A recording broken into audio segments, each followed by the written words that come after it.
nos concentrar e vamos nos ligar ao nosso amigo, protetor dessa casa, Padre Pio.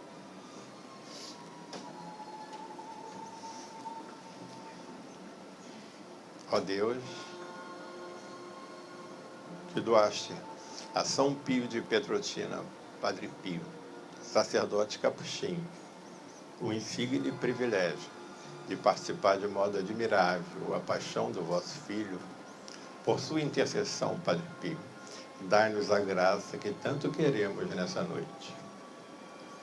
Que todos sejam atendidos nas suas reivindicações internas e que nós possamos conceber junto ao Pai o que nós desejamos nessa vida.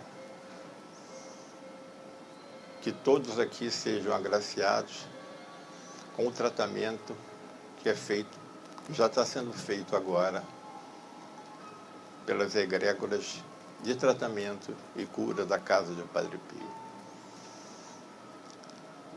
A nossa concentração, a nossa ligação é só mais para que possamos usufruir dessas energias que aqui estão desde cedo. Outro sim, Padre Pio, conceda-nos unir a paixão de Jesus para depois chegarmos à sua gloriosa ressurreição. Glória ao Pai, ao Filho, ao Espírito Santo, assim como era no princípio, agora e sempre, por todos os séculos e séculos. Amém. Graças a Deus. Pode acender aí a luz.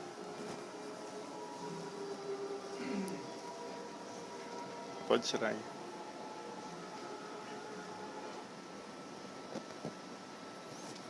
Pode deixar cedo.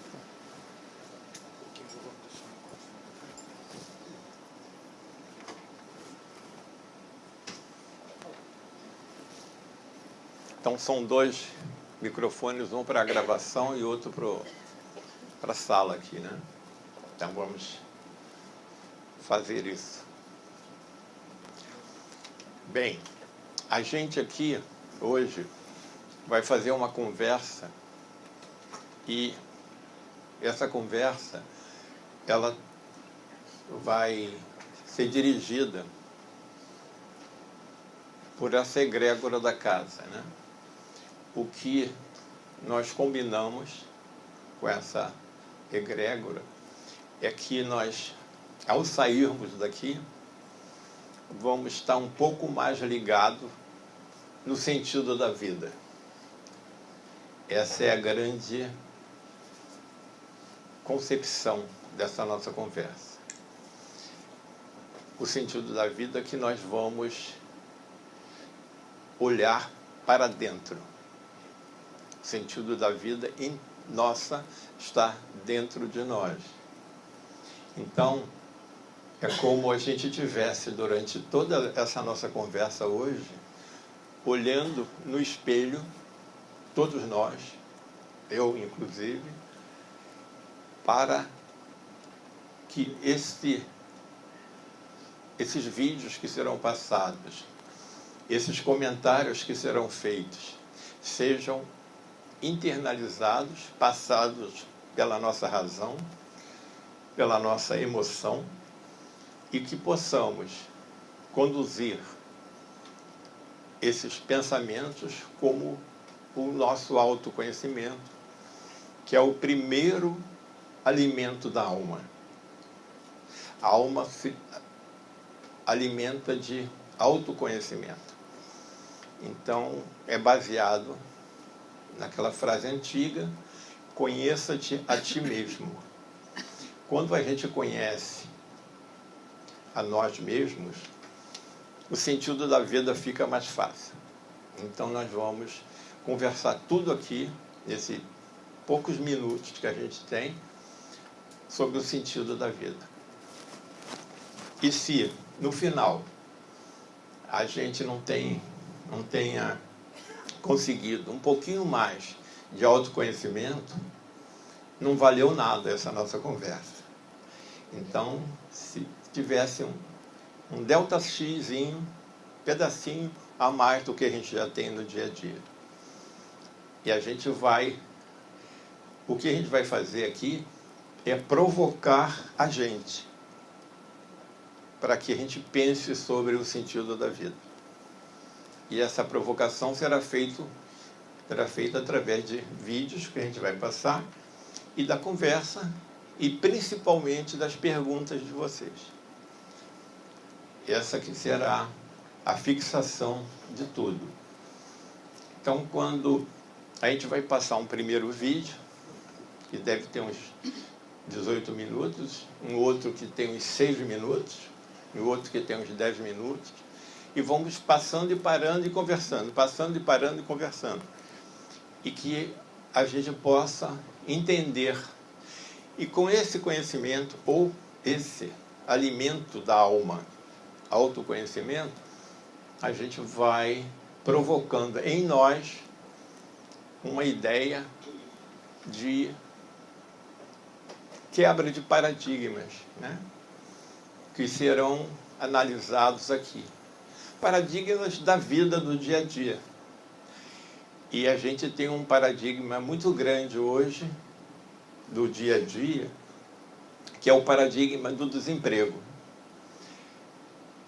Aí a gente queria entender que esse desemprego nos traz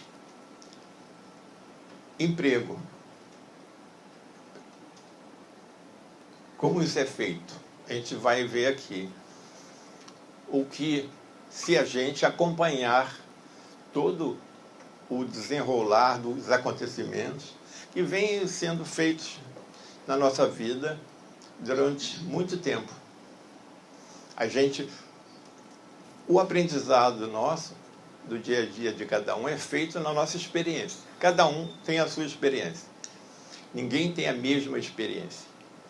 Mas o conceito geral é igual. É experiência. Esse é o conceito.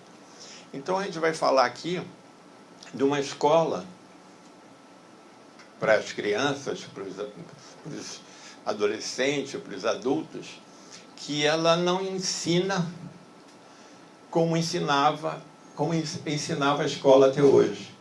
A gente quer uma outra escola, uma escola em que os alunos tenham prazer de estar nela. Eu sou professor há 43 anos, mas sempre trabalhando no ensino superior, preparando professores que vão trabalhar no ensino médio e em outro. E vendo que o que mais é necessário nessa mudança de paradigma é através de experiências.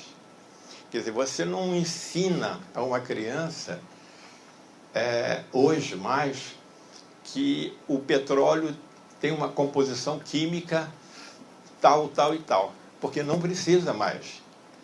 Você vai no Google, fala qual é a composição química do petróleo e ele te fala. Você não precisa nem escrever.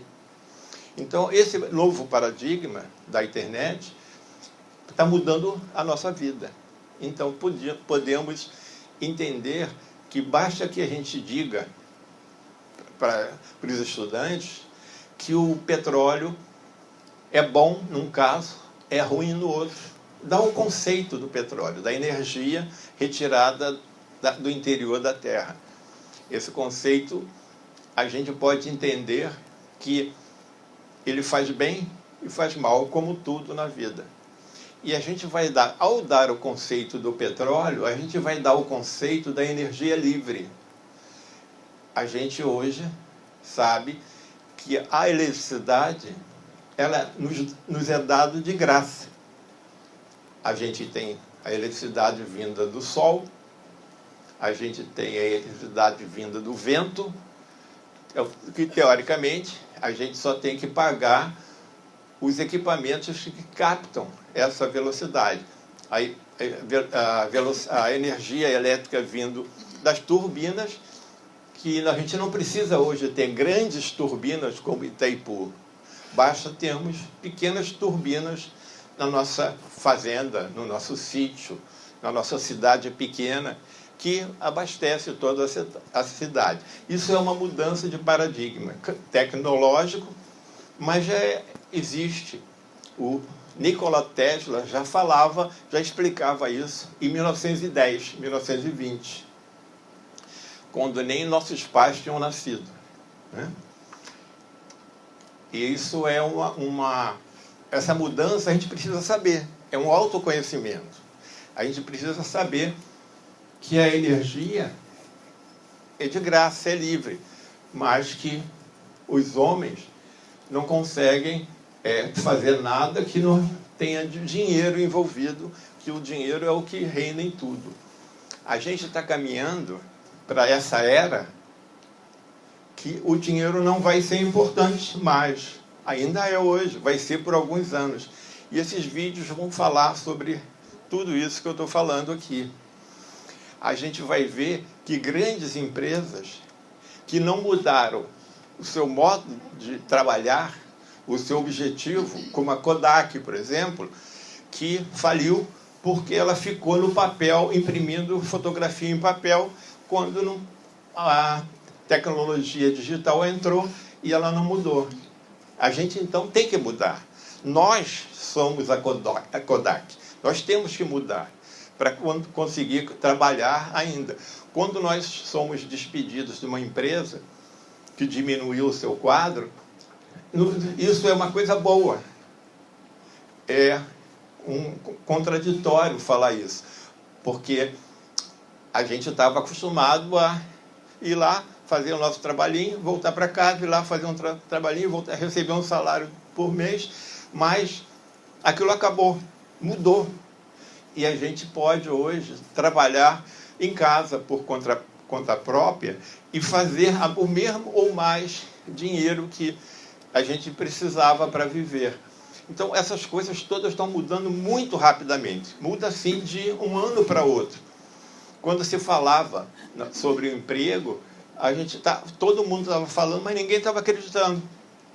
Então, tem desemprego nos Estados Unidos, tem desemprego na Europa, tem desemprego no Brasil. Não é só por culpa dos políticos que tem desemprego. É porque nós não estamos mudando. A gente precisa perceber isso. A gente vai passar uns vídeos e já os vídeos a gente vai entender que tem alguns paradigmas que eles falam ali. Eles falam numas datas, essas datas não são bem ainda a correta, outras são datas. Tem pessoas que falam no vídeo, algumas falam palavrões. É uma mudança de paradigma, porque palavrão existe. A gente não pode pegar o palavrão e botar embaixo do tapete.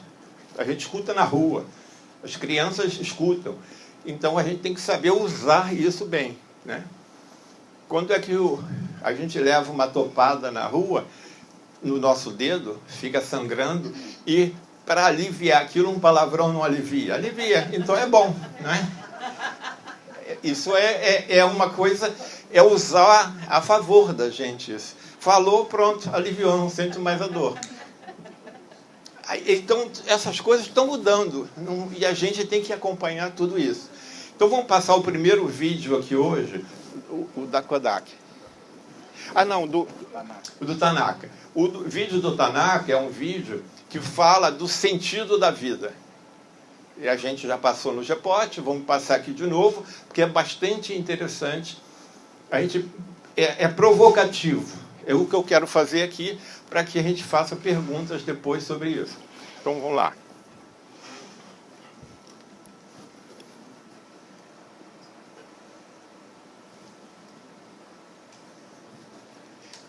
É um vídeo sobre a educação, né? Da nossa educação.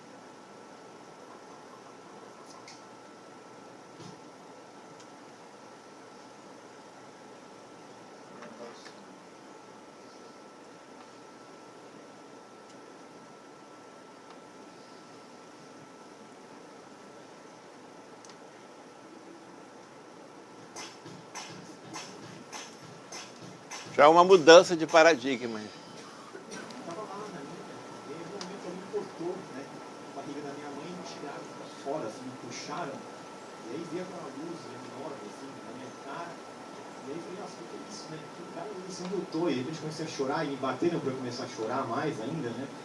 E aí, de repente, foi toda aquela coisa, e aí eu vim pra cá e tava aqui, nasci. E aí, quando você é um bebezinho, você fica observando as coisas, né? Você não tem capacidade de fazer as coisas, você não tem capacidade de realizar por você mesmo, você é muito dependente. Então, eu tava lá deitado, e aí, quando eu sentia vontade de alguma coisa, eu chorava. E quando eu chorava, vinha alguém e cuidava de mim. Às vezes a minha mãe, às vezes meu pai, às vezes um adulto que vinha e cuidava de mim, e me dava o que eu precisava. Se eu tinha fome, o que eu fazia? Eu chorava e vinha alguém, vinha minha mãe e me dava leite, vinha alguém e cuidava de mim. Eu fui crescendo, fui começando a andar, começando a experimentar a vida, e eu comecei a ver os movimentos, comecei a ver como era legal se movimentar, correr, se expressar, fui aprendendo a falar, aprendendo a cantar, aprendendo a gritar, e eu começava a me expressar, e era livre expressão, eu simplesmente me expressava e fluía pela vida. Só que as pessoas começavam a falar que eu não podia correr ali no restaurante. E que eu tinha que ficar quieto. E que eu não podia falar alto daquele jeito. Que eu não podia gritar. E que eu tinha que ficar na minha. E aí eu ia me tolindo. Bom, senão você não pode fazer isso aqui. Fica quieto. Agora não é a hora. Em todo lugar tinha alguma limitação. E eu fui, opa, peraí, então tem limitações. Eu não posso ir até ali. Eu não posso ir sozinho. Eu não posso me afastar tanto aqui. Eu não posso atravessar a rua sozinho. Eu não posso fazer as coisas do meu jeito na minha hora. Eu tenho que respeitar essas regras que existem aqui. E nesse processo eu fui encontrando os limites. E algumas vezes esses limites eles machucavam. Porque falavam não, porque às vezes gritavam comigo. Às vezes eu levava bronca. Eu falava, não, você não pode fazer isso. Fica quieto. Eu levava bronca aí que doía, que me machucava. Eu não sabia lidar com aquilo. E eu tinha vontade de lidar com aquela dor de uma forma diferente. Eu tinha vontade de gritar, de chorar. E falavam que eu não podia chorar. Eu tinha que ficar quieto, eu tinha que engolir. E naquele momento eu comecei a desenvolver uma dificuldade de lidar comigo mesmo, de lidar com a minha dor, de lidar com a minha própria expressão. E eu era um menino não chora, então eu não posso chorar, eu tenho que guardar, tenho que esconder aquilo, tenho que ficar com aquilo dentro de mim ali. E aprende. E não tinha com quem conversar sobre isso, por quê? Porque as pessoas adultas não sabiam lidar com isso também. Então elas não aprenderam a lidar com essa própria dor delas, elas não aprenderam a lidar com as emoções, então ninguém me ensinou. Eu fui guardando isso. E fui para a escola. E na escola me diziam que eu tinha que ler alguns livros específicos. Eu tinha que decorar algumas matérias específicas. Eu tinha que aprender as coisas que eles diziam que eu tinha que aprender sem eu saber por que eu tinha que aprender aquilo. Ninguém me explicava por que eu tinha que aprender aquilo. Eu tinha vontades, eu tinha desejos, eu queria aprender coisas diferentes. Mas eu não podia aprender as coisas que eu queria aprender. Eu tinha que aprender aquilo que ia cair na prova. Aquilo que a escola queria que eu aprendesse. Aquilo que os professores queriam que eu aprendesse. Eu fui aprendendo do jeito deles. Eu fui crescendo, fui entrando na adolescência, e toda aquela dificuldade de lidar com o mundo, toda aquela dificuldade de lidar com as minhas próprias emoções, com aquele mundo interno que acontecia dentro de mim. Então eu ia negando ele, porque se eu olhasse para aquele mundo interno, para aqueles conflitos, para aquela vontade de ser diferente, eu ia sofrer, porque eu não ia ser aceito pelos outros, seja pelos professores, seja pelos adultos, ou seja pelos meus amigos, ou pela minha família. Eu tinha que tentar me encaixar aquilo que os outros queriam que eu fizesse. E eu fui aprendendo a fazer isso. Porque eu queria pertencer, porque eu queria sentir essa conexão, porque eu queria ser amado pelas pessoas. Então eu fui fazendo isso. E eu fui aprendendo matérias, porque eu tinha que me preparar para o vestibular. E no vestibular iam cair algumas matérias específicas, e eu tinha que prestar um vestibular, eu tinha que passar, para poder escolher a carreira que eu queria fazer. Para escolher a faculdade onde eu queria estudar, o curso que eu queria fazer. Porque eu tinha que fazer um curso, porque eu tinha que escolher alguma carreira, porque todo mundo escolhe. Então eu tinha que fazer alguma coisa, eu tinha que escolher uma carreira, e eu escolhi administração de empresas, porque eu não sabia muito bem o que eu queria. E falaram que a administração era um pouco mais genérica, né? Então, faz administração que você pode ir para vários campos, eu fui fazer administração. E aí na administração, na faculdade de administração, me disseram que eu tinha que estudar para poder conseguir um bom estágio. E eu consegui um bom estágio, comecei a trabalhar. Então tudo que foi acontecendo ali, as matérias que eu aprendi na escola, o vestibular, as matérias da faculdade, foram me preparando para conseguir um bom emprego. Porque eu precisava ter faculdade, passar no vestibular para poder conseguir um emprego. Porque sem faculdade eu não conseguiria um emprego. E aí eu consegui um emprego. Depois que eu estava no emprego, eu tive que começar a trabalhar mais, e produzir mais, e entregar mais, para poder ser reconhecido, para poder ser valorizado pelos outros, para poder ganhar mais dinheiro. E eu fui fazendo isso, fui conquistando, fui ganhando mais dinheiro, comecei a ser promovido, e eu falei, beleza, então é isso. Então, tudo que eu vivi a minha vida toda foi para isso, para chegar até aqui, para chegar até esse emprego, para poder fazer essas coisas que eu nem gosto tanto de fazer, mas que me dão um dinheirinho no final do mês. Então, tudo que eu vivi a minha vida toda foi para chegar até aqui. Será que é isso mesmo? Então, isso que é a vida? E quais são as minhas possibilidades? Então, eu não posso ganhar mais do que essa quantidade limitada de dinheiro que eu tenho. Eu não posso usar as minhas habilidades e as vontades que eu tenho. Eu tenho que simplesmente seguir e me encaixar naquele job description. Eu tenho que encaixar naquela descrição, então, das minhas atividades. E falei, será que é isso? E aí que ele começou a me fazer mal. Porque eu falei, cara, não pode ser só isso. Não é possível que a vida seja só isso. Deve ter mais coisas para fazer, mais coisas para explorar. E aí eu comecei um trabalho de reconstrução, ou melhor, de desconstrução de mim mesmo, de olhar para dentro e falar, cara, o que eu posso fazer? Quais são as minhas possibilidades? E como é que a vida funciona? Será que é isso aqui mesmo? Será que a vida é só isso? Ou será que eu consigo fazer diferente? E quais são os princípios que atuam aqui nisso, né? Eu lembro quando eu era pequeno, eu jogava videogame, e eu gostava de ver o manual antes de começar a jogar, porque eu queria saber quais eram os comandos, né? Quando eu entendi os comandos, eu conseguia jogar melhor aquele jogo. Ou então eu queria jogar um jogo de tabuleiro com os meus amigos, com os meus primos, eu queria entender as regras para a gente poder jogar de acordo com as regras. Acho que o grande lance é que a gente veio para cá, a gente nasceu e ninguém explicou para a gente as regras. Ninguém explicou como é que a vida funciona. Ninguém explicou o que é ser um ser humano. Ninguém explicou quem é você. Ninguém explicou como é que você lida com as suas emoções. Ninguém explicou como é que você acessa as suas possibilidades e o que você pode fazer. A gente simplesmente nasceu e foi sendo levado por tudo aquilo que todo mundo fazia. Só que quando você começa a questionar e você começa a ver que, peraí, então deve ter coisas que eu posso fazer. Eu vou buscando referências disso. E eu fui olhar para dentro.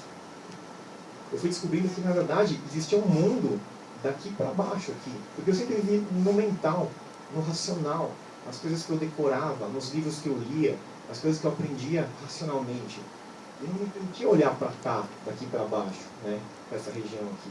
Eu nem sabia que existia isso. Porque na faculdade de administração, eu nunca aprendi a seguir a intuição. Eu não podia não posso chegar numa reunião de planejamento e falar, pessoal, vai mudar aqui o business plan, vai ser nessa direção agora porque eu senti que é por aqui, assim, porque me veio, sabe? Mas me veio muito forte, assim, uma intuição de que é por aqui. Não pode, tem que provar racionalmente que é por isso que a gente vai fazer esse trabalho, que a gente vai chegar, porque o mercado vai crescer tanto, que a gente vai conseguir fazer esse movimento, porque tem demanda, porque, enfim, todas essas coisas que você sabe, você tem que dar de argumentos para poder justificar aquilo que você está fazendo. E não existe esse momento de você olhar para dentro e tirar de dentro de você aquilo que você gostaria de fazer, né? Você simplesmente se permitir e seguir aquilo que você acredita.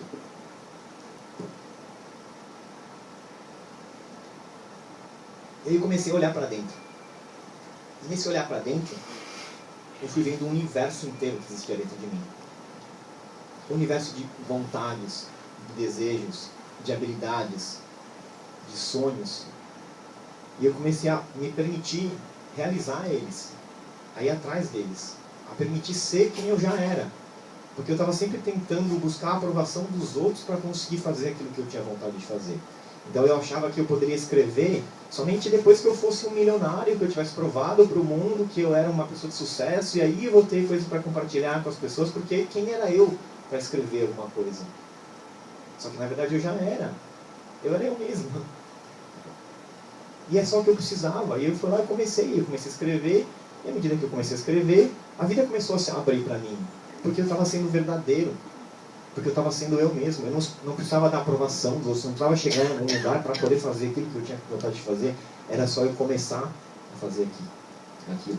E aí fui me permitindo explorar, a escrever, a compartilhar as ideias, a falar, a vir fazer uma palestra, a começar a conduzir grupos de facilitação, de grupos de dinâmicas, de autoconhecimento, de vivências. Comecei a empreender em diferentes projetos que eu acreditava, de formas novas, de formas mais abertas. Comecei a experimentar coisas. Várias coisas eu fui largando no meio do caminho, porque eu ia mudando também. Porque antes eu achava que eu tinha que encontrar aquela situação, aquele trabalho, ou aquele lugar que fosse o meu lugar. Aquela missão de vida, sabe? Aquela coisa que eu conseguia definir em uma frase que eu vim fazer pelo resto da minha vida. E eu não conseguia me encaixar numa frase, porque a gente é muito maior do que uma frase. A gente é muito maior do que um cargo, a gente é muito maior do que uma profissão. Outro dia eu fui num hotel, aí fui preencher a ficha do hotel e eu tinha que colocar minha profissão e tinha 8 quadradinhos. Eu falei, não dá para colocar em 8 quadradinhos o que eu faço. Como é que eu faço isso? Porque as pessoas querem que você se limite. Elas querem te enquadrar, elas querem te colocar numa definição que a mente delas consiga entender. Só que a gente é muito maior do que isso, a gente é um universo inteiro de possibilidades.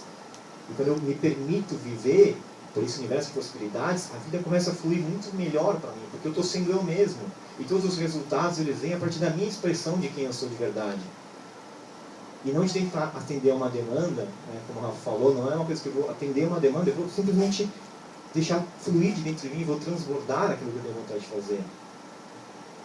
E ser humano, eu comecei a ver que é uma coisa muito mais complexa, que não é simplesmente faz o que tem que ser feito, acorda cedo, trabalha de segunda a sexta, ganha seu dinheirinho, descansa no final de semana, viaja uma vez por ano, vai ter a sua família, vai cuidar dos seus filhos, vai se aposentar e vai ser feliz. É muito mais do que isso.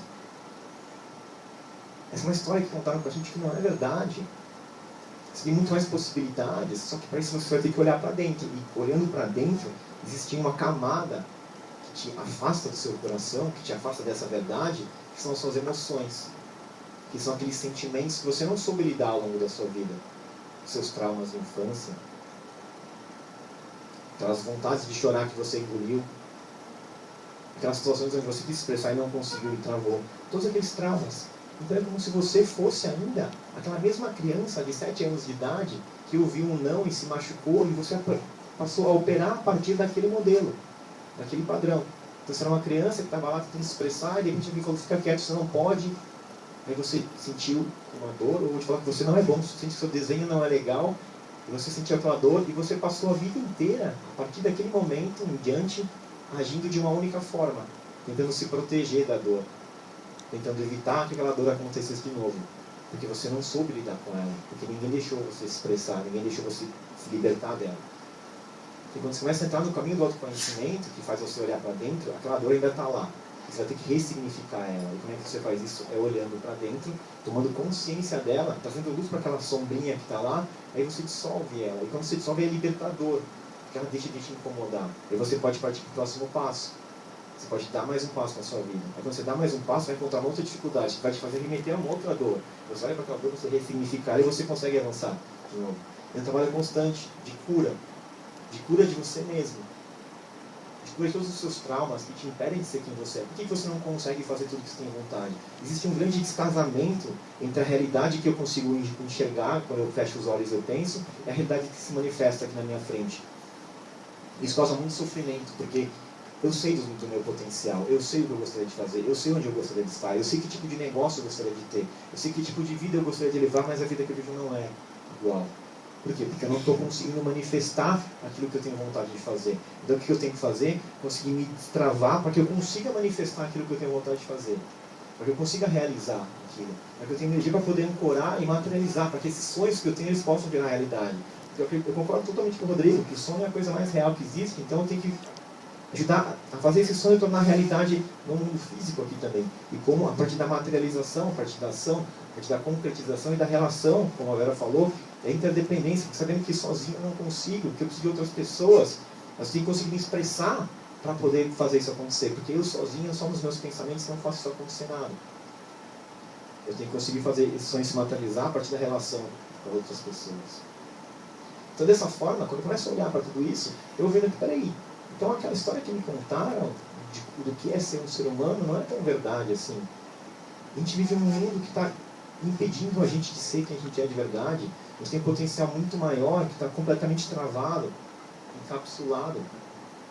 Leonardo da Vinci era arquiteto, pintor, biólogo, médico, anatomista, músico, o que mais?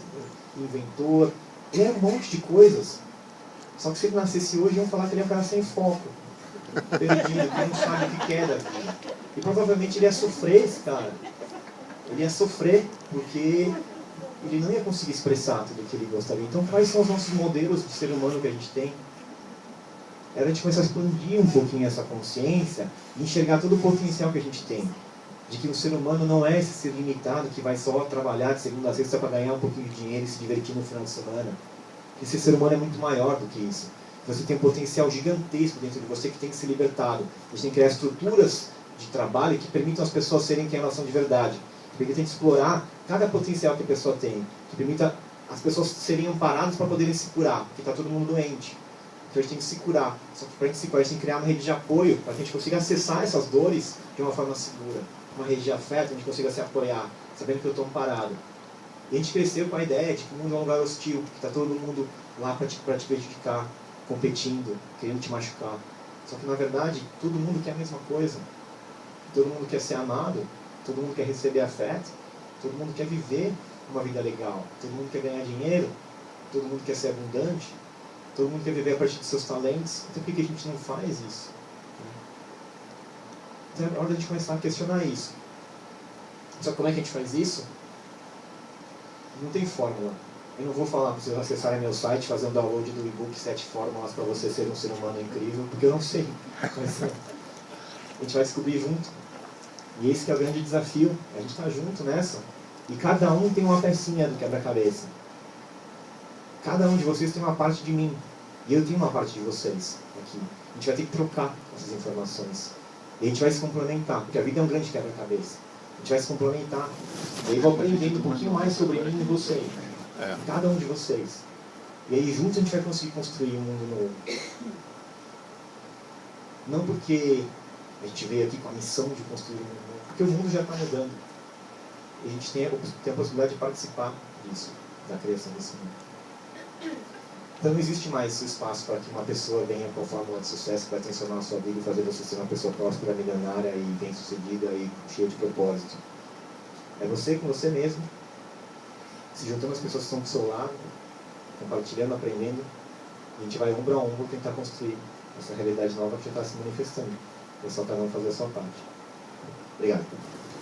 Esse conteúdo que você acabou de assistir faz parte de um grande projeto Pode tirar, que tira está lá. rodando no Brasil. Pode acender a luz aí. E realizando Por favor. eventos com pessoas e projetos que fazem a diferença no mundo. A nossa Tira o missão som é lá. gerar impacto. Então esse é o primeiro vídeo. Esse é o mais leve.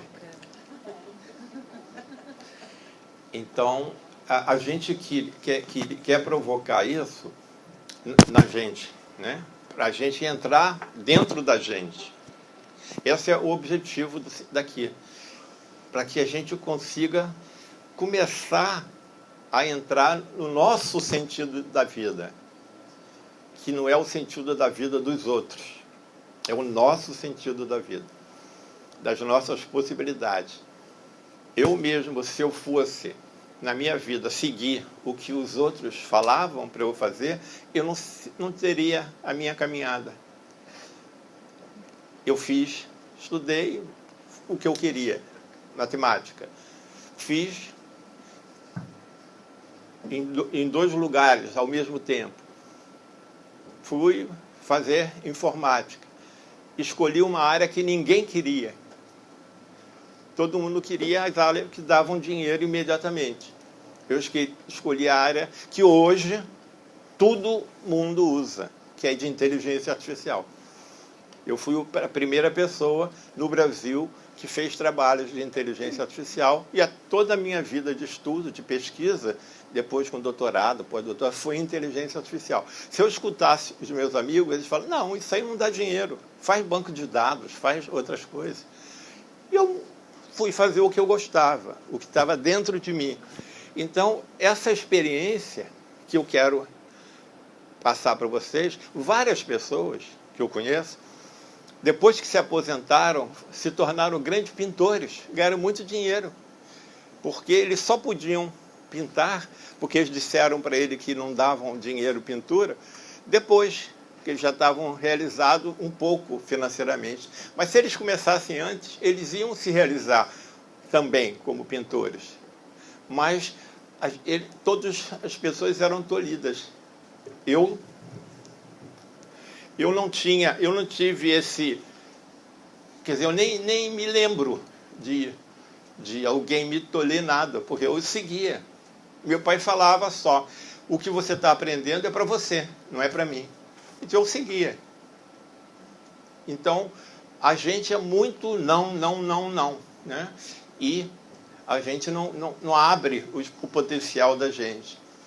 Quando a gente tem pessoas, várias pessoas hoje, vocês devem conhecer também, que estavam desempregados, criaram o seu próprio negócio. Estão muito felizes, não tem patrão, não tem nada e fazem o seu trabalho. Ideias, né, como aplicativos que hoje existem em todo o universo, são ideias de um programa de computador. Uber é um programa de computador. É a maior empresa de táxi do mundo que não tem um táxi. Isso é criatividade. Ou outras, a maior empresa que você reserva hotel do mundo não tem um hotel e é a maior empresa de hotel do mundo. Você consegue qualquer hotel dessa empresa. E então, dentro da atmosfera aparentemente negativa do desemprego, abre uma camada de possibilidade muito grande, de possibilidades que antes não podia. Você estava lá na sua zona de conforto, ganhando aquele teu salário e não pensava em nada, só recebia o salário. Eu nunca pensei na vida em me aposentar, nunca. Até quando eu me aposentei, eu continuei trabalhando no mesmo lugar. A princípio sem ganhar nada, depois até que eles me pagaram.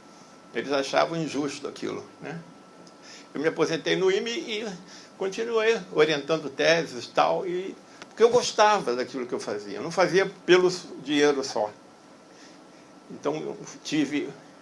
Essas coisas das pessoas que são tolhidas, os nossos pais nos estragam de uma certa forma.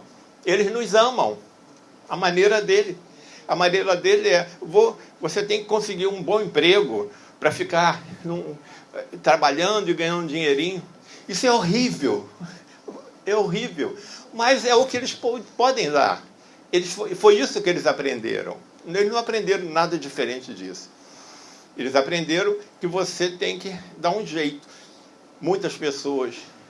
Eu, quando eu era criança, me perguntava, o que você vai ser quando crescer? Eu falei, eu quero ser médico. Por quê? Porque meu padrinho é médico. Entendeu? Era isso, mais nada. Eu nunca pensei em ser médico quando eu cresci, né? Hoje eu trabalho em cura aqui na casa do Padre Pio, mas é outra história. É outro tipo de cura. Essa cura que eu estou falando aqui agora é a cura interna. Qualquer cura espiritual não é externa, é interna. Quando o Espírito está tratando você, ele não está te curando de nada. O Espírito não cura. O Espírito ajuda você a se curar. Esse é o tratamento espiritual. Não é um tratamento dele, mesmo espíritos que fazem cortes, eles estão simplesmente mostrando para você que você pode se curar. Mais nada. Quando você recebe não a vida toda, como o nosso amigo Tanaka falou, e vai descobrindo o potencial que tem dentro de cada um de nós, isso é o sentido da vida, de descobrir o sentido da vida. Não é a gente esperar pelos outros. Acabou aquela história de que eu estou mal por causa do outro. Ele está me fazendo mal, eu não consigo no emprego, ele fala com o meu chefe, não deixa eu crescer. Não é verdade. Você cresce independente dele. Mas você pode, é muito fácil, você sentar e falar, a culpa é dele. A gente tem aquela famosa frase, né? De você orar e... Mas vigiar é você, não é o outro. É o que o pessoal faz. Entendeu? Essa coisa do autoconhecimento é o que a gente está querendo passar aqui. Então, esse primeiro toque, a gente vai ter mais. Eu espero que você esteja acumulando perguntas para fazer depois. Vamos dar Kodak. Hein? Tá. Esse vídeo que a gente vai passar aqui é um texto, é narrado, e foi criado pela IBM, né? A própria IBM teve uma crise num determinado momento que ela custou a entrar na área de microcomputadores. Então, ela custou entrar. Quando ela entrou, ela aliviou um pouco, ela quase fechou. Teve isso. Eu participei disso. Eu trabalhava projetos para a IBM. Eu fui no centro de pesquisa da IBM nos Estados Unidos e dei cursos para a IBM aqui no centro de pesquisa na Gávea. Ela resistia. Houve uma época que eles falavam assim, não pode falar em microcomputadores no Brasil. Eles tinham nos Estados Unidos. Olha só, que coisa interessante. Aqui não podia falar. Eu dava os cursos, eu falava. O que pode fazer? Não me chamar mais para dar o curso. Mas chamavam. Então, tá bom. Então, você não escutar o não escutar o coisa, fazer o que você acredita, né? Então, esse texto que ele está falando aqui, ele fala de umas datas que não são tão reais, essas datas, mas são próximas. São coisas que estão acontecendo assim. Daqui a 2 anos, uma grande coisa vai mudar. Daqui a 3 anos, outra coisa vai mudar. Daqui a 20 anos, tudo vai mudar. Então, a gente tem que estar preparado para isso. Então, a gente está falando disso aqui.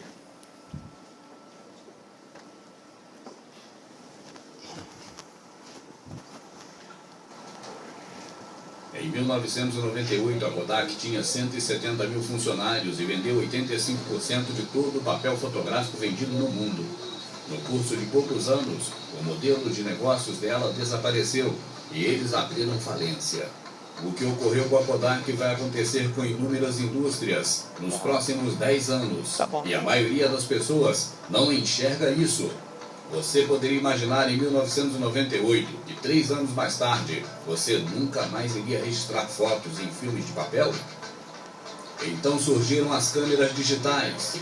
E assim como acontece com todas as tecnologias exponenciais, elas se tornaram imensamente dominantes em uns poucos anos.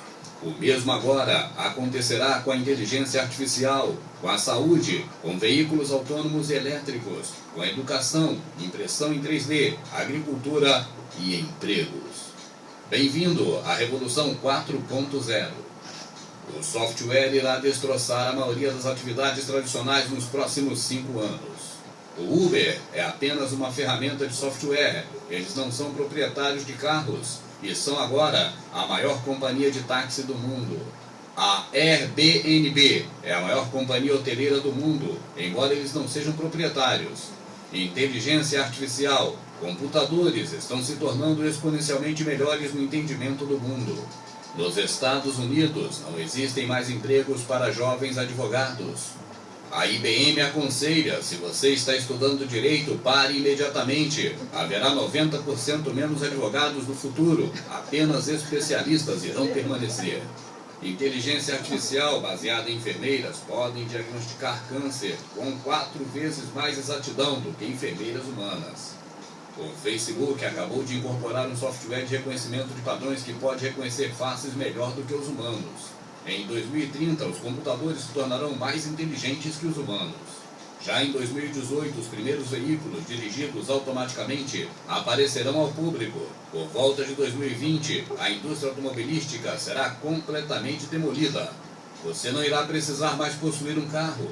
Seus filhos não precisarão de carteira de habilitação ou de serem donos de carros. Isso mudará as cidades, porque serão necessários 95% menos carros para isso.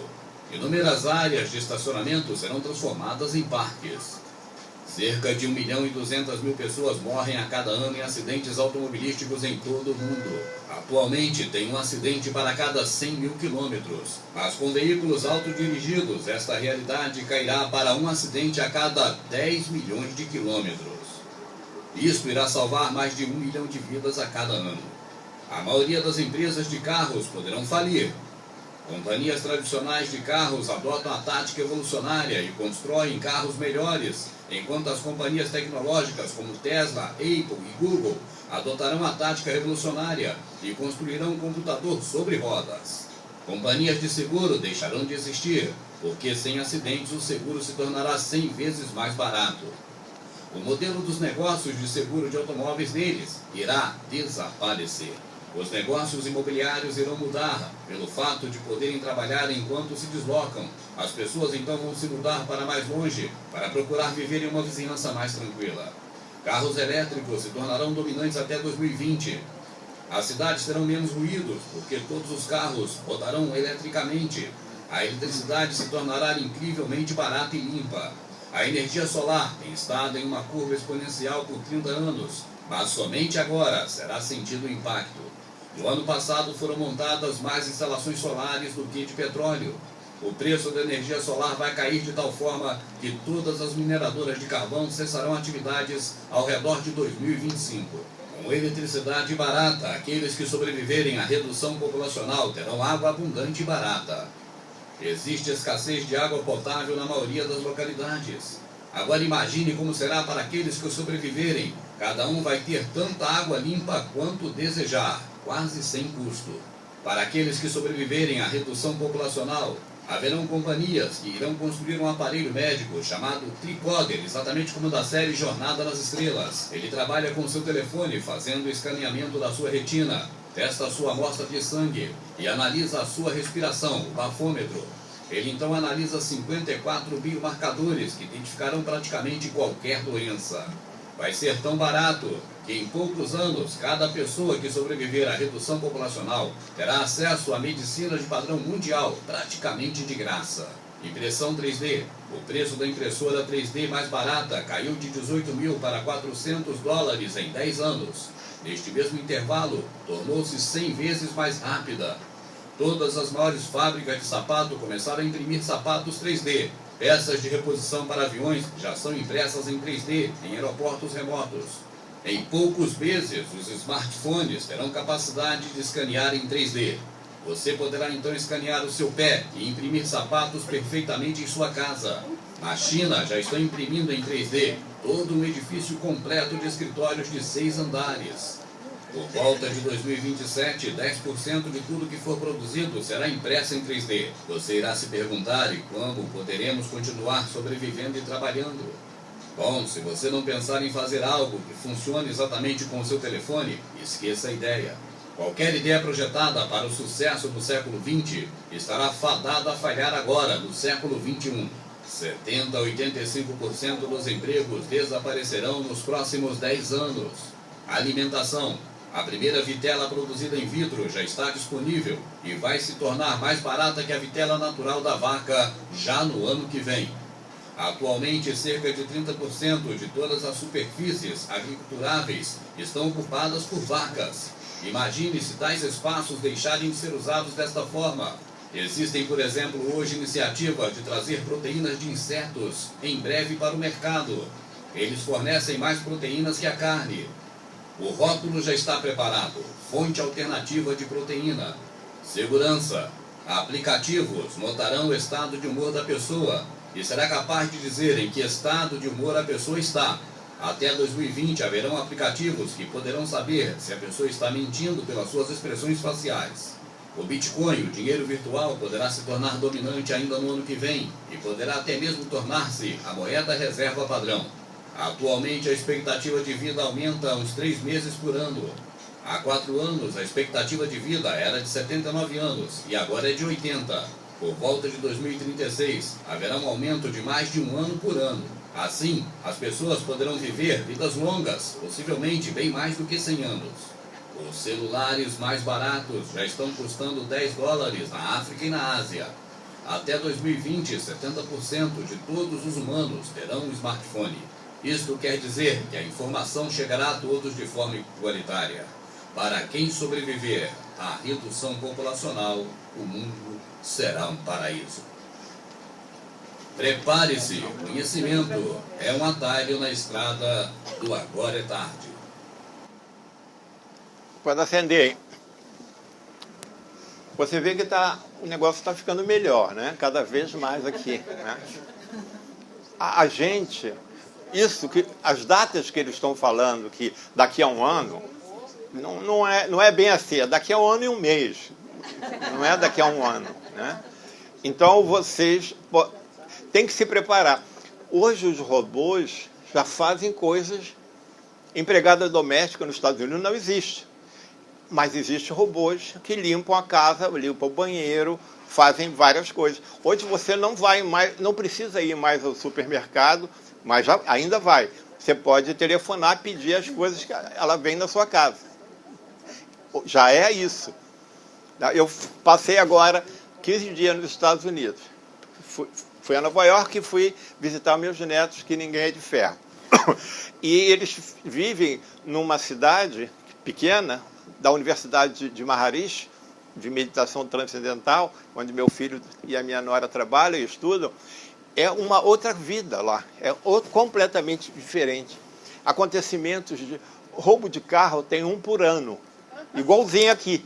Né? Houve um acidente lá, nesses 15 dias que eu tive lá, que foi um atropelamento de bicicleta. Aqui nem há, né, esse atropelamento de bicicleta.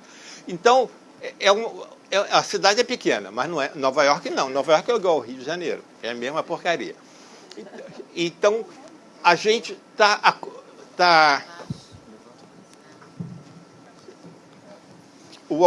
esse é automático, ele vai descendo. Tá aí. Não sei se ele está com medo dessas mudanças, porque ele vai se encolhendo. Então, o que ele está falando aqui, né, sobre tudo hoje tem inteligência artificial. A impressora 3D realmente ela faz um sapato. Ela faz antigamente existia ninguém aqui deve ouvir falar nisso, torneiro mecânico que fazia peças. Hoje você faz em 3D. Você coloca o aço lá e ele faz a peça que você precisa. Você quebrou uma peça de um aparelho seu em casa, hoje você tem que ver no revendedor. Você imprimir em casa, ela vem a peça, sai a peça. Você bota a massa lá, o aço, o que for, ele já molda a peça e você coloca no seu aparelho. Roupa nem se fala. Coração artificial, né? A gente está começando por ajudas, o marca-passo, que são ajudas, etc. Mas já tem. Hoje você entra numa máquina frequencial que vê toda a frequência de cada órgão seu, que é baseado na frequência do átomo de que compõe esse órgão. Então, essa tecnologia vai vir, não em 3 anos. 3 anos e 2 meses, mas não tão rápido assim. Mas então você tem que estar preparado para isso. Não pode você sair na rua e achar que não é isso. Claro que nós estamos vivendo numa cidade violenta, só que outras cidades são violentas também. Não é só aqui. Nova York, Houston, Texas, aconteceu, e na Europa, e em todo lugar. Só que lá é loucura. Aqui é bandidagem, é diferente, né? Lá os caras ficam loucos, entram no mercado e começam a atirar. E depois morrem. Dentro da igreja, o que for. Eu agora fui numa igreja, lá em Fairfield, linda. Entramos, fizemos lá a meditação dentro da igreja. A gente falou, como era a cidade da meditação lá, a gente estava, as pessoas que tomavam conta da igreja abriram a igreja para a gente. A gente visitou o centro de meditação da universidade, que cabem 400 pessoas num, 400 no outro, são cúpulas, são os domos, né? E para mulheres e para homens, e lá é obrigatório na graduação você frequentar isso, tem pontos, você tem que passar. Como aqui antigamente, na igreja católica, você tinha que fazer na PUC, tinha que fazer matérias religiosas, lá é meditação. Mas só que meditação é muito melhor do que religião. Né? Porque você, na meditação, você abre para o seu interior. É o que ele está falando aqui, né? O Tamaka falou aqui. Então, o mundo está mudando, não é que vai mudar, não. Está mudando. É diferente do que vai mudar. a gente precisa estar preparado. Esses aplicativos inteligentes, eles têm técnicas de inteligência artificial, que é um programa que você aprende a fazer, né? Acho que o primeiro livro de inteligência artificial que foi lançado no Brasil, eu escrevi esse livro. É uma coisa que eu divulguei bastante, mas depois eu passei para trabalhar muito na pós-graduação e não escrevi mais isso. Hoje eu escrevo livros sobre espiritualidade, cura, etc. Então, a gente precisa levar a espiritualidade e a tecnologia em paralelo e unir os dois juntos. Se você for só na espiritualidade, você se torna um beato e perde a chance. Se você for só na tecnologia, você vai construir bombas que vão explodir na sua cabeça, porque não tem a ética espiritual dentro disso aí. Então, a gente precisa saber isso. Esse autoconhecimento é necessário para a gente saber. A gente está vivendo isso. Então, essa nossa conversa aqui hoje, que vocês vão fazer perguntas, pelo amor de Deus, é para a gente tocar nessa zona de conforto que a gente vive, reclamando. Vamos parar de reclamar e agir. Essa é a conotação que a gente quer passar aqui.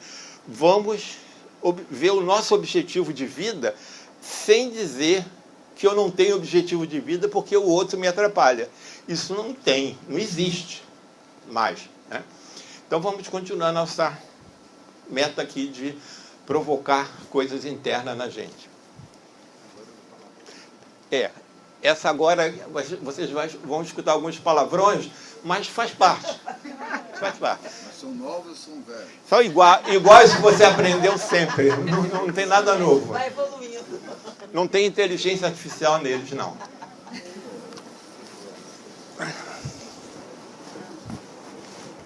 Não há a menor dúvida que o teletransporte vai acontecer, você vai entrar numa maquininha, desaparecer e aparecer lá. Entre o carro de hoje e o teletransporte, tem o drone que vai ter mil elaborações extremamente interessantes. Porra é essa? Eu tenho falado muito de mudança de paradigma. Estou convencido mesmo que tudo que a gente está fazendo no mundo, todas as atividades humanas, pessoais e grupos e coletivos, de governos, de realidade, do processo civilizatório, estão passando por uma profunda mudança de paradigma. Eu tenho falado muito isso. Porra, afinal da conta, que porra é essa de mudança de paradigma? O que é isso? E eu peguei um exemplo que eu queria colocar para vocês, que é o seguinte. A Suíça dominava de uma forma fantástica a relojoaria do mundo. Olha só o que era um relógio suíço. Ninguém era capaz de fazer um relógio como esse, fazer as peças todas, as máquinas. Olha o que era para fazer um relógio de precisão suíça. Ninguém chegava perto do relógio. Isso aí aconteceu uma coisa muito louca. O Japão, no fim dos anos 40, levou 2 bombas atômicas pela proa. Os Estados Unidos já soltou bomba atômica em cima de 2 cidades japonesas. Destruiu o Japão em todos os sentidos. E o Japão começou a se recuperar nos anos 50, tal, aí depois os Estados Unidos foi lá ajudar a recuperar. Essa lógica da guerra. A guerra aumenta o PIB, porque gasta dinheiro com bomba, com arma, com navio, com avião, com caralho. E depois gasta dinheiro na recuperação daquilo que foi destruído. Mas o Japão estava nessa de se reconstruir e se reinventar. Tinha que se reinventar. Nada funcionava mais no Japão. E eles começaram a entrar para o eletrônico e descobriram que era possível fazer um relógio eletrônico. Um relógio não era nem digital, era eletrônico, era transistor. Um relógio que fazia a mesma coisa que os relógios suíços, que eram extremamente complicados, fazia aquilo com uma simplicidade incrível, com uma precisão muito maior que a precisão que essa mecânica tinha, e a preços muito mais baratos. E olha só onde foi parar o relógio de precisão, que maluquice que é. Vou pegar uma loucura aqui de ponta mesmo aqui. Olha aqui o que é isso aqui. Então é um reloginho digital que recebe telefone, fala pelo WhatsApp, usa o Messenger, o SMS, tem tudo isso funcionando dentro do relógio. Ainda marca a hora. O que é por dentro um reloginho desses que você mesmo monta. Olha só o que é. Pecinha de cima, uma plaquinha, duas plaquinhas, 3 plaquinhas, 4 plaquinhas, 5 plaquinhas. Tchau. Meia dúzia de coisas faz um relógio que faz 200 coisas a mais do que o relógio suíço fazia e custa quase nada. Qual era o paradigma da relojoaria suíça? O paradigma deles é mecânica de precisão. O negócio da Suíça não era medir o tempo, era mecânica de precisão. E não conseguiu imaginar que podia se medir o tempo de um jeito melhor do que com a mecânica de precisão. Na real, o futuro é muito mais simples do que o passado. O passado é que é uma encrenca. O futuro está muito mais fácil de digerir. O problema de não conseguir digerir é você querer manter o passado funcionando do jeito que estava. E isso é que está dando ruim. A outra forma de olhar para o século XXI é interromper essa lógica, porque não vai ter mais emprego do jeito que emprego foi pensado, ou seja, o desemprego ele é uma questão absolutamente inerente à lógica do século XXI. As máquinas vão começar a fazer coisas de um jeito muito mais barato, de um jeito muito mais simples, de um jeito muito melhor, e as pessoas não vão ter emprego. Então não é pensando como garantir emprego para todo mundo que a classe política tem que pensar, mas como que as pessoas vão poder ter dignidade e ter uma vida decente. Isso sim tinha que ser objeto da discussão política, sair da lógica do emprego e entrar numa lógica de distribuição de renda universal. A renda de cidadania universal é a única saída nesse momento de turbulência que nós estamos. Ou seja, o governo garante a todo cidadão que nasce o mínimo de dignidade para poder sobreviver, se quiser trabalhar, se puder trabalhar, se tiver trabalho. E se não quiser trabalhar por preguiça, ou seja lá pelo aquilo que for, a pessoa tem garantida um mínimo de dignidade de vida e está com a sua vida tranquila, e a partir disso começar a repensar como é que se reorganiza a economia do século XXI, baseado em outros parâmetros que não tem porra nenhuma a ver com o século XX, porque não vai dar para o século XX se manter vivo, não vai dar, ponto. Um dos exemplos mais interessantes para entender isso é o drone. O drone é uma coisa muito louca. Do nada aparece um bicho que voa e que anda para trás, para cima, para baixo, dá cambalhota, faz o que você quiser e fica completamente estável no ar, parado, numa mobilidade que só os pernilongos, as moscas e os beija-flores têm. O drone está começando a chegar nessa maestria de voo. Um drone que sai da sua mão, faz a selfie e volta para a sua mão, você pega e enfia no bolso, ele já existe. Já estão entregando pizza nos Estados Unidos com drone. Isso aqui é um protótipo de uma olha o tipo de voo que vai ser capaz de fazer e como você vai poder se locomover no meio das árvores, no meio do lugar. Aqui, ó, o que vai poder acontecer com ela. Aí você dobra a porra do drone, enfia no porta-malas do carro e vai embora. Mas aí tem um treco mais louco ainda, são as impressoras 3D. As impressoras 3D vão mudar a vida de todo mundo, já está acontecendo, isso é real, isso não é nem futuro, isso já está rolando. Você vai ter em casa uma impressora que consegue imprimir um garfo que você precisa, a tampa da panela que quebrou e não sei o quê, você não vai comprar, você imprime dentro de casa. Então não precisa vir da fábrica, chegar no lugar, então, descobriram um negócio novo, você baixa um aplicativo, bota na tua impressora 3D, a impressora 3D te fabrica um treco que você precisa na cozinha. Do mesmo jeito que acontece com a música, que não precisa mais do CD, que você clica e recebe a música, você vai poder ter panela de pressão, as coisas, clica, faz a pecinha. Só que essa tecnologia vai chegar cada vez mais na lógica da sua casa e da lógica de que a impressora é a grande chave das mudanças e é a coisa mais anticapitalista que existe. Pois se você quer ir numa festa, você escolhe a roupa que você vai usar, aperta um botão, quando você toma banho, a impressora imprime a tua roupa. Se você não gostar do modelo XYZ, você inventa o teu próprio modelo, vai ter um software, um aplicativo que resolve isso para você. Olha, isso daqui é no que eles se basearam para começar a pensar como é que vai fazer o tecido. A inspiração é a aranha. A máquina vai pegar plástico líquido, um plástico especial que vai fazendo os fios e vai soltando e vai aquecendo. Eles estão aprendendo com a aranha como é que faz um tecido 3D. Funciona exatamente assim uma impressora 3D. Os braços mecânicos vão fazendo lá. Se oriente, rapaz, pela constatação de que a aranha divide o que tens. Vê se não se esquece.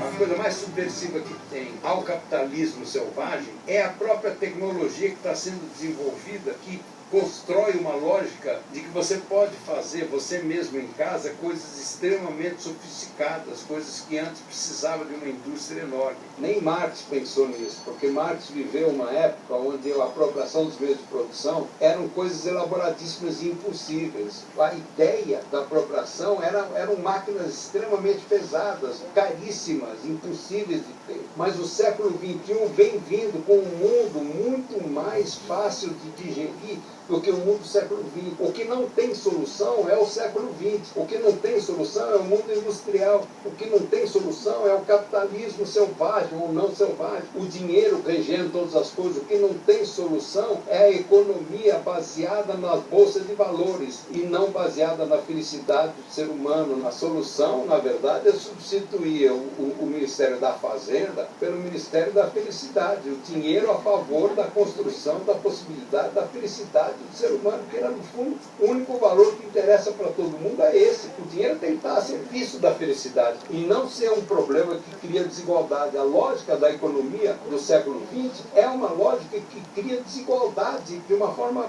perene. O único jeito da seguridade social, do jeito que ela foi pensada durante o século XX todo, mesmo os governos mais progressistas que fizeram, vão ter que começar a fazer experiências de outra natureza. As moedas alternativas, moedas que pensam em função das lógicas de quarteirão e não das lógicas nacionais e internacionais. Isso aí é o estrebuchado velho mundo. Não há nada que possa levar a uma vitória do Trump, do Temer, no sentido de uma coisa mais longa. O processo que vem vindo é um processo de evolução, de uma nova consciência, de uma nova forma de olhar para tudo isso, que vai construir a possibilidade de um mundo que garante a existência do século como um todo. Ou seja, daqui 100 anos ainda vamos estar nesse planeta. E no fim do milênio também, no ano 3000.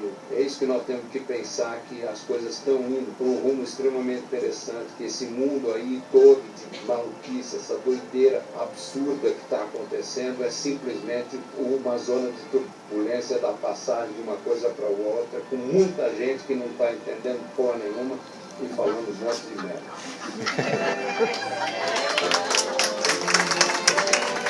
Vai acender a luz aí, por favor. Bem, a gente está provocando a nós mesmos, né? Essa é uma provocação interna, para a gente pensar no sentido da vida. Então, a gente não pode ser mais aquele sentido da Matrix, aquele filme excelente que eu vi, todos vocês devem ter visto, mas sim no sentido do que vem dentro de você, do espírito. Então, nós estamos na era do espírito, não na era da matéria, né? Porque você pensa numa coisa, vai na impressora e faz essa coisa. É quase o que o espírito faz. Você pensa que vai a Marte, o espírito está em Marte. É assim que funciona lá no plano espiritual. E aqui você vai pensar numa coisa, aperta um botão e vai acontecer. A gente está imitando um pouco o mundo espiritual. A gente não pode mais se assustar com isso. Isso é. Não é uma coisa que vai ser. É claro que ainda gradativamente vamos ter saltos. Espero que sejam saltos quânticos. Que você entre num buraco e saia no outro planeta. Nosso endereço vai ter CEP e vai ter o nome do planeta, de onde você é. Porque vai ter uma comunidade cósmica. Não vai ser só da Terra. Então, hoje já tem seres híbridos aqui na Terra. Aqui nessa sala tem seres híbridos. Eu posso falar quem são, mas não vou falar. Tá certo? Porque as crianças que nascem hoje, que tem esse filme bonito da criança índigo, são crianças que elas já vêm com outra mentalidade. E essa mentalidade, né, das crianças, os pais não entendem. E o filme ajuda um pouco a falar disso. Não entende por quê? Não por defeito nenhum, porque não foram preparados, não sabem, né? E a gente, então, aqui nessa sala, todo mundo já sabe.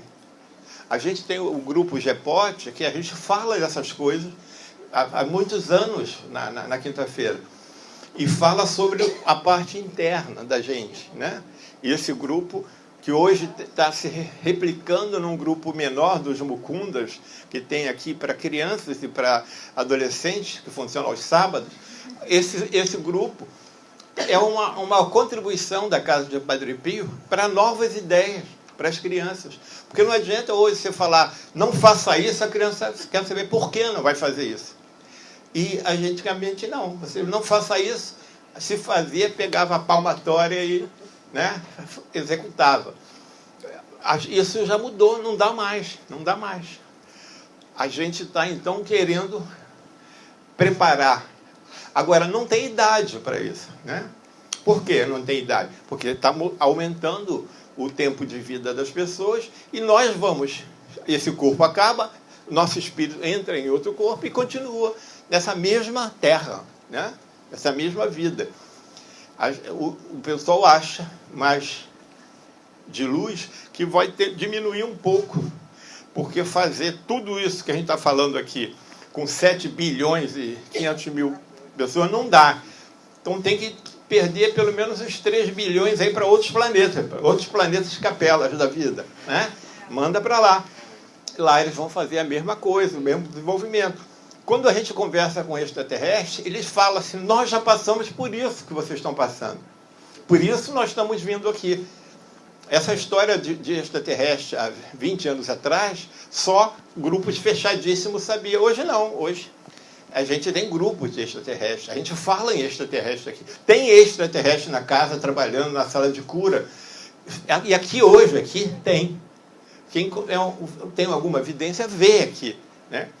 Aqueles pequenininhos, altos, com olho assim, pretos, tem seres que são... Por quê? Há 450 mil anos atrás, quando começou a formação da população na Terra, esses seres, eles tinham...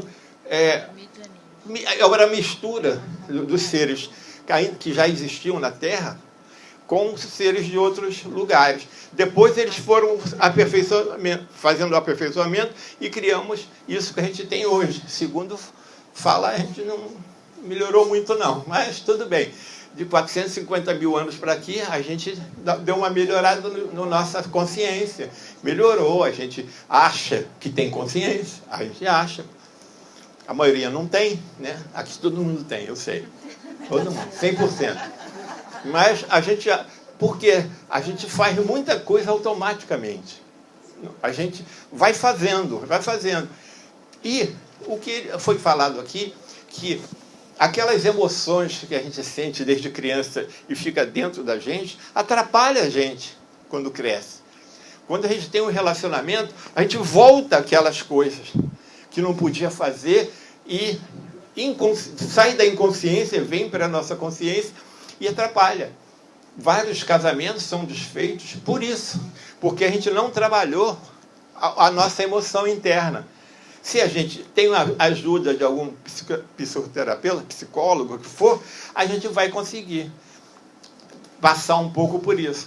Mas não vai precisar. Os psicólogos também vão perder o emprego quando tiver a evolução não vai precisar mais disso, né?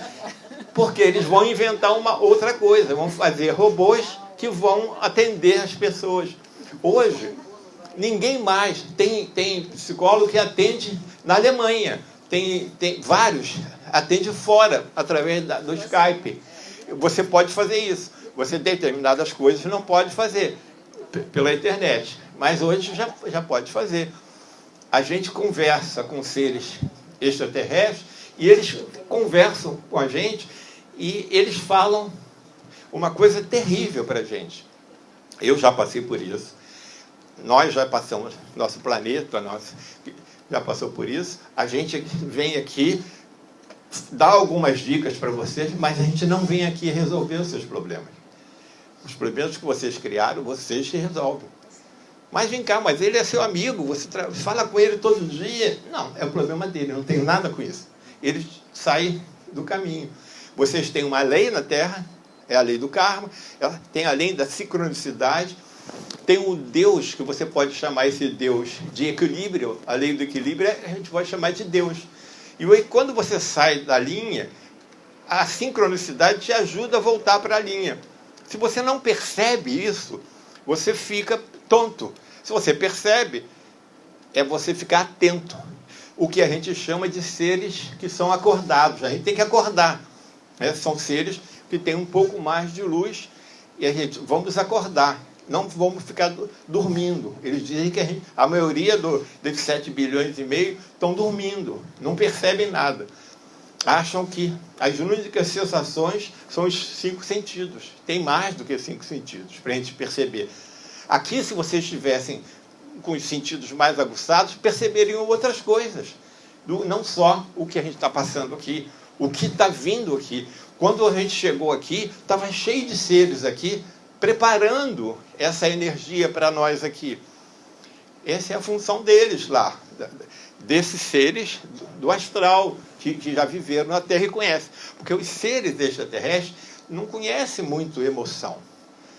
Eles querem aprender com a gente. Emoção. Foi uma criação nossa, fora daquela criação de 450 mil anos atrás.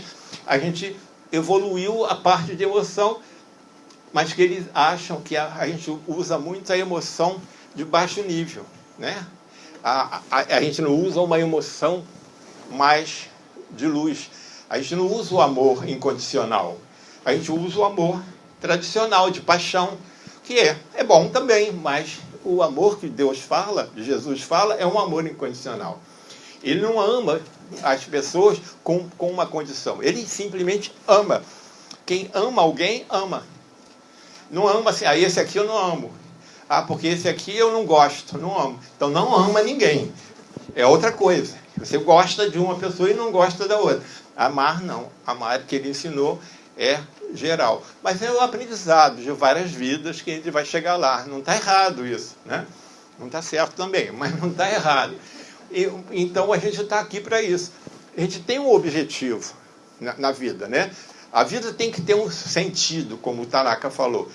Esse sentido vai fazer com que a gente não tenha depressão. A depressão é falta de sentido da vida. A gente precisa ter um sentido da vida. A gente precisa entender a gente. Nós não entendemos a gente. Quem sou eu? Né?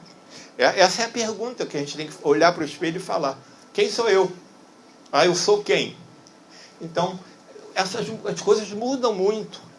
Se vocês lembram, antigamente, aqui, quem mandava era a TV Globo, né? O que falava no Jornal Nacional era uma lei. Hoje já não é mais. Já mudou isso. Antigamente, para você ser um cantor de sucesso, você tinha que se apresentar primeiro no Fantástico, no Faustão, ou o que for, para fazer sucesso. Hoje não. Hoje você faz um disquinho em casa, grava um CD, bota no YouTube, e se ele tem muitas pessoas clicando nele, aí que a Globo vai buscar essa pessoa. É o contrário agora. É do YouTube para a Globo. Antigamente, não. Para você fazer lançar um cantor, você tinha que fazer, a gravadora tinha que fazer um contrato com a Globo. Aí esse contrato, ela botava você nos programas, fazia sucesso. Hoje não. Hoje ele pega um gravador semiprofissional, grava o disco, grava o som e bota na internet. Você escuta, o mundo todo escuta, não só meia dúzia. Aí ele vê, poxa, isso aqui tem 1 milhão de pessoas vendo. Então vamos chamar esse cara aqui para cantar no Fantástico. Então mudou, é um paradigma que mudou. Então está mudando. Não é possível que a gente não veja isso, né? Então a gente tem aqui 20 minutos para conversar, mais vocês perguntando. Porque se vocês não perguntarem mais, é porque vocês não entenderam nada. Pode falar. Mas com essa evolução tão veloz que vem pela frente... Está vindo já, né? E essa massa de gente ignorante, sem educação, quer dizer, vai aumentar a distância também das coisas, né? Olha só. Como é que vai conviver essa massa de gente preparada? Todo mundo vai ter que fazer esse autoconhecimento, se conhecer, todo mundo, inclusive essa massa aí. Se não conhecer, vai para um outro planeta. Vai ser transferida para outro planeta. Como vieram os capelas foram vindos de outros planetas, que eles já não tinham mais veios no planeta dele e vieram para a Terra. Eles eram o planeta era tão adiantado que os piores de lá já eram os melhores aqui.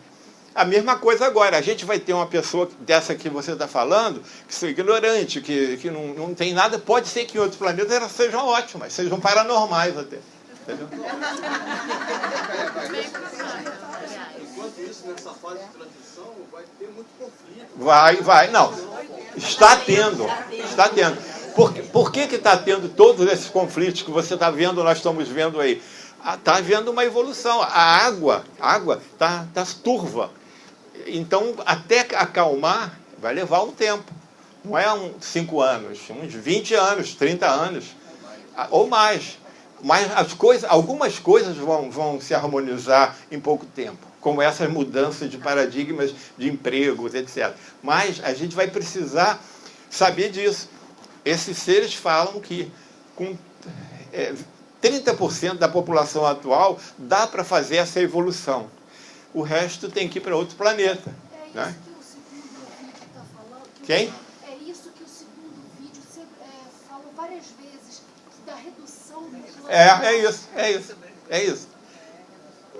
Vai reduzir mesmo, porque não dá para ser com esse mundo de gente. Por limitação de tecnologia, nada disso, por limitação de consciência. Da consciência. Exatamente, da luz da nossa consciência. Na verdade, a nossa consciência é um ponto de luz.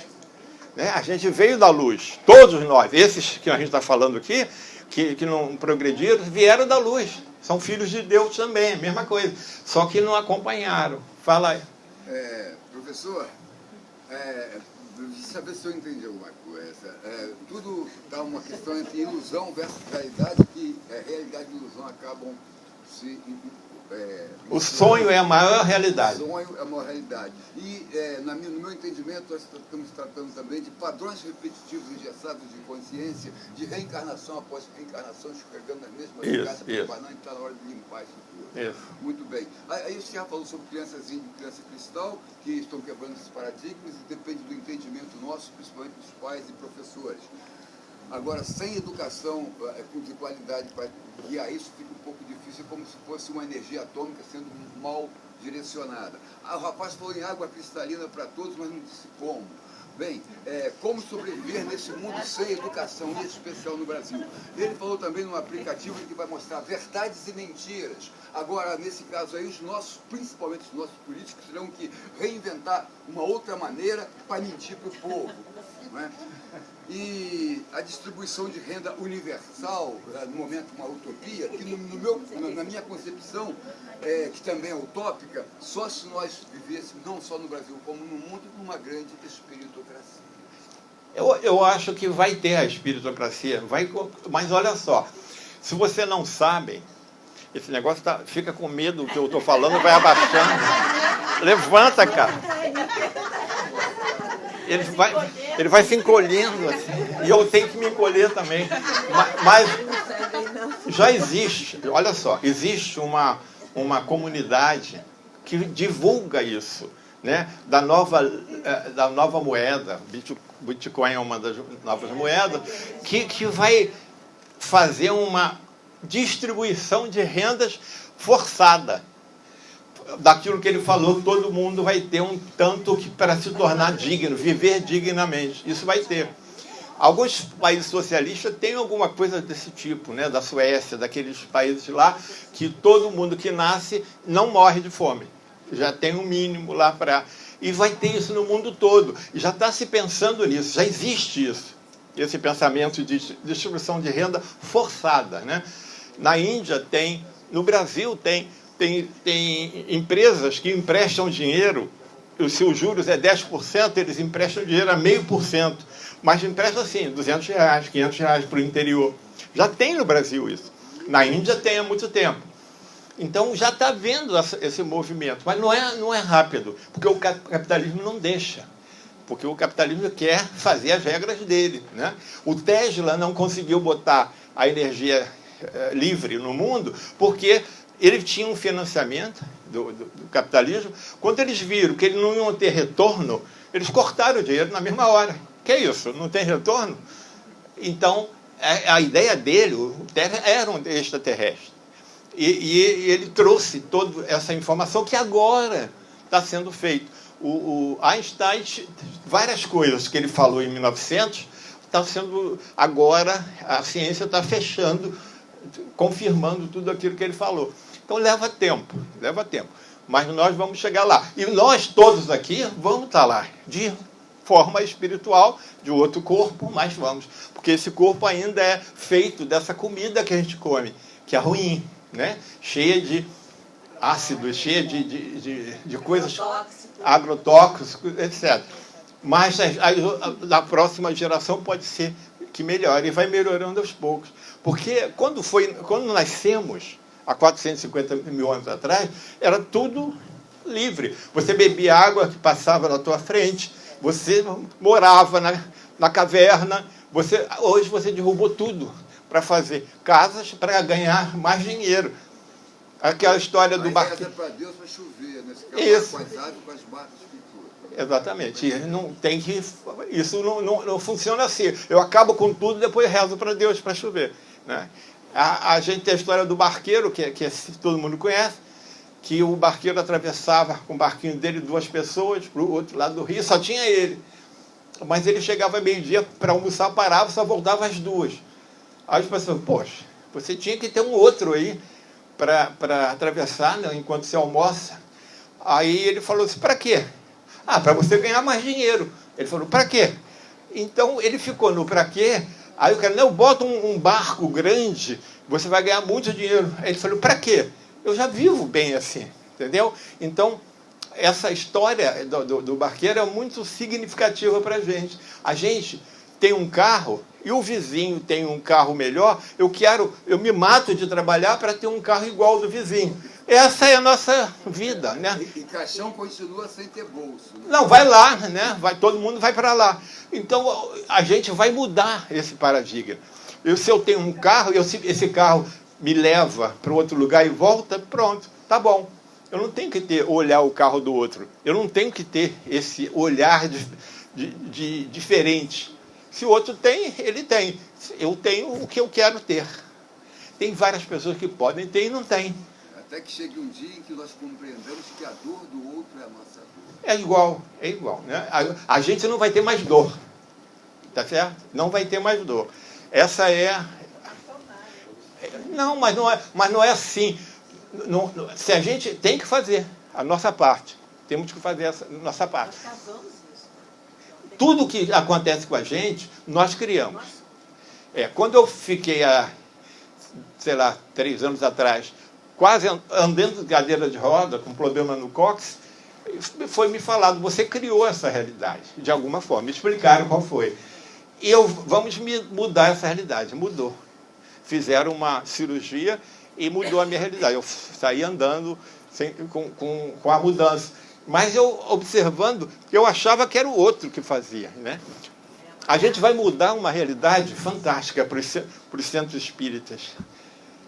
Do obsessor. A gente vai chegar a um ponto que não vai existir obsessor.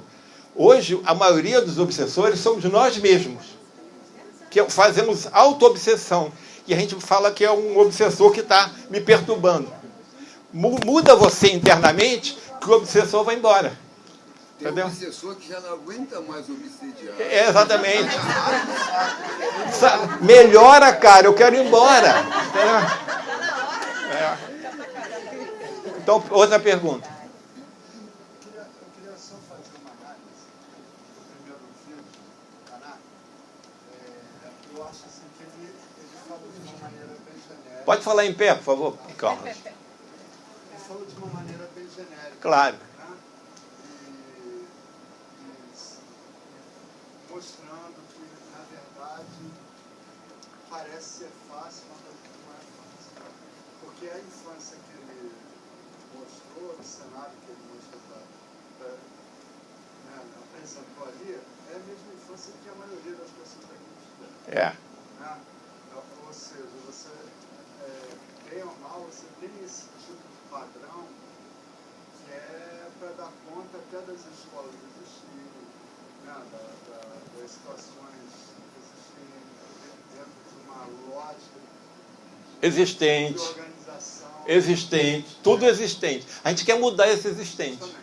Agora, é importante que se saiba, é por isso que eu estava pensando que seria um vídeo que você ia mostrar. Tem outros vídeos, Mas a gente hoje não vai ter mais. Não, eu sei. Mas a gente mostra no GPOT. Quem puder procurar, do professor Pacheco. Uhum. De um projeto que veio lá do projeto da Ponte, em Portugal, que ele trouxe para o interior de São Paulo, para a cidade de Cotia. Então, quem puder acessar esse vídeo, vocês vão poder ver o que é o novo sentido da escola. Você dá o site para o Dave, que ele passa no GPOT. Tá. Por quê? Porque o grande aprendizado que me parece que a gente deve ter é o aprendizado que leve realmente a gente ter uma expansão da consciência. Essa expansão da consciência, ela tem que vir a partir, quer dizer, deve vir a partir da própria natureza do homem e dos animais. Né? Porque a partir desse respeito à natureza é que você começa realmente a ter a consciência e começa a se autodescobrir. Lembra que as máquinas 3D que fazem o vestido são baseadas na aranha. Não, eu sei, claro. A gente vai encontrar várias situações que remetem a isso. Mas é importante também que a gente lembre que existem determinados momentos na nossa vida que a gente precisa buscar apoio. Claro. E esse apoio, muitas vezes, a gente precisa do nosso psicólogo. Exatamente. A gente falou isso aqui. Que não é assim, muito fácil. E muitos precisam até de remédio, porque há algum problema biológico mesmo. Então, mas mesmo assim, eu acho que a grande busca do homem é através da busca pela espiritualidade das coisas. Né? É a era da espiritualidade. Quando o homem alcança essa possibilidade, ele alcança a possibilidade de realmente se autoconhecer e mais ainda. Não, olha só, vou só discordar. Quando ele alcança o autoconhecer. O autoconhecer é você que alcança internamente. É só você. Tá? Você olha e se conhece. Aí você conhece a sua verdade. Né? Mas aí você passa também a respeitar. Isso, claro. Quando você se autoconhece completamente, você respeita o outro que se autoconhece. Olha só, essa que você está falando é tudo isso que a gente está falando aqui. Né? Desde Delphi está escrito lá. Eu fui lá, no Golfo de Delphi, vi escrito isso lá. Ainda está em pedra lá, na Grécia. Obrigado, Carlos. Outra. Emmanuel, nos Estados Unidos, tem um lugar, até a Oprah, que eu vi, televisão, que fazem os órgãos verdadeiros. A orelha, o nariz, tudo, pelo 3D. 3D, já faz. Faz a orelha, faz tudo. Na Casa de São José, agora, aqui no Rio, os ortopedistas estão projetando os ossos, então as operações todas ortopédicas já vêm com isso aí. É espetacular isso. Isso é um avanço imenso na medicina. O Michael se rebentou todo agora. Ele agora é um robô, o braço dele. Né? É impossível. Houve uma mudança de paradigma no braço dele. Mas olha só, essa mudança do Michael tem que mudar aqui. Ele deixar de andar de skate, que ele já não tem idade para isso. Não. Ele está escutando. Eu falei, meu Deus, que coitado, mas isso é evolução. Claro que é. Isso aqui que a gente está mostrando aqui é que vai ter agora quinta-feira. Tá? A Muni, criadora desse sistema de holocromos, ela vai fazer essa palestra sobre essa vivência. Aqui nessa sala mesmo. 8h15. Agora quinta-feira. Foi inaugurado agora, acho que no Hospital de São Paulo. Os 10 primeiros que chegar ganharão um grande abraço. E os outros também. Uma operação de demorar não sei quantas horas, são em 4 horas, com o mínimo de incisão. Claro. E a recuperação é fantástica também.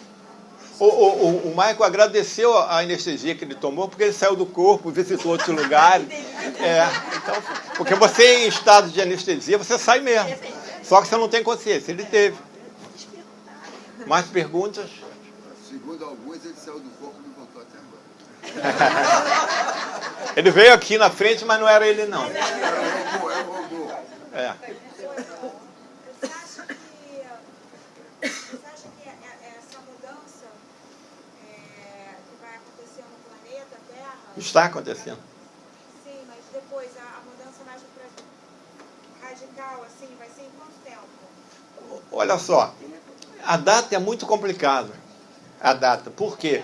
Depende de várias coisas, né? Mas eu acho que em 2030 tudo isso já mudou. Eu acho. Manuel, Jesus, há mais de 2000 anos, chegou e falou a mesma coisa. Agora os tempos já são chegados. O Jesus falou tudo isso que eu falei aqui e a gente não escutou, não entendeu. Entendeu? Está na hora de abrir. Agora eu não sou Jesus e vocês estão entendendo. Ó, que bom. Agora já temos que assim, olhos de ver e ouvidos de ouvir. Você, quando falou orar e vigiar, é super interessante. Eu não tinha olhado por esse prisma, mas se olhar por dentro. Por dentro. Você vê no outro, você está fazendo errado. O que somos nós aqui? Todo mundo aqui, olha só, todo mundo aqui tem um espelho aqui na frente, ó. Quando eu olho para você e falo mal de você, é uma coisa minha interna que eu estou vendo em você e que eu tenho que mudar, que está me incomodando. Porque me incomoda internamente. Aí você me ajuda. O seu espelho me ajuda. Entendeu?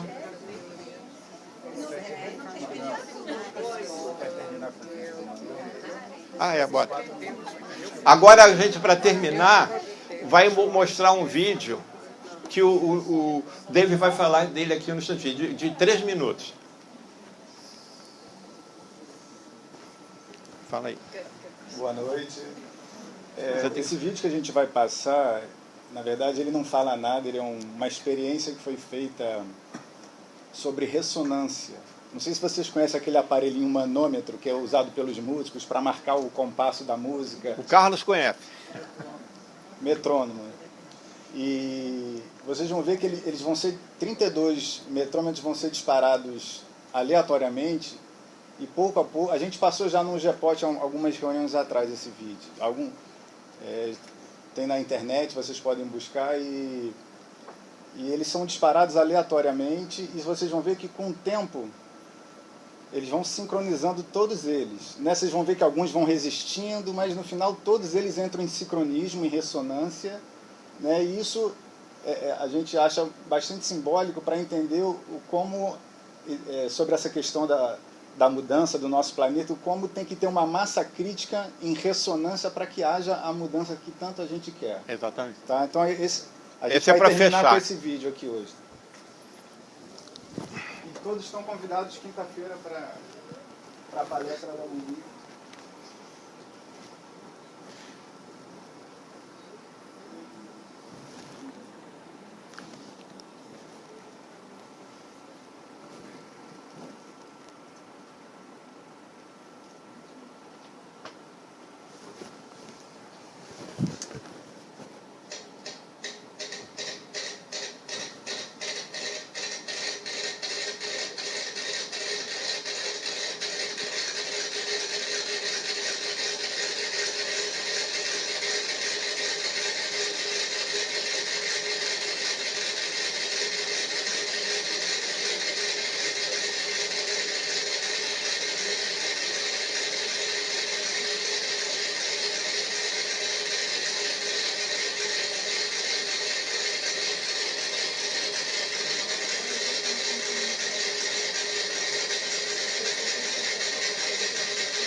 Tem sempre um do contra ali. É umzinho só, né? O segundo lá da ponta. É aquele da ponta lá.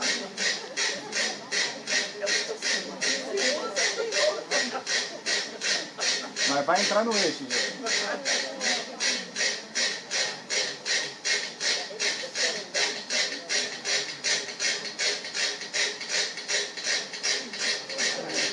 Tem algum ainda não, né? Agora entrou. Ele vai parar?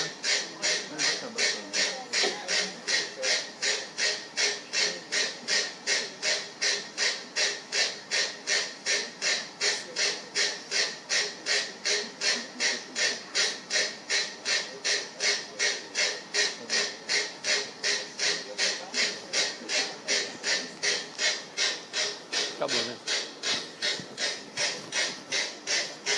Quem não tiver paciência tem que se tratar com isso. Obrigado, uma boa noite para vocês até aqui.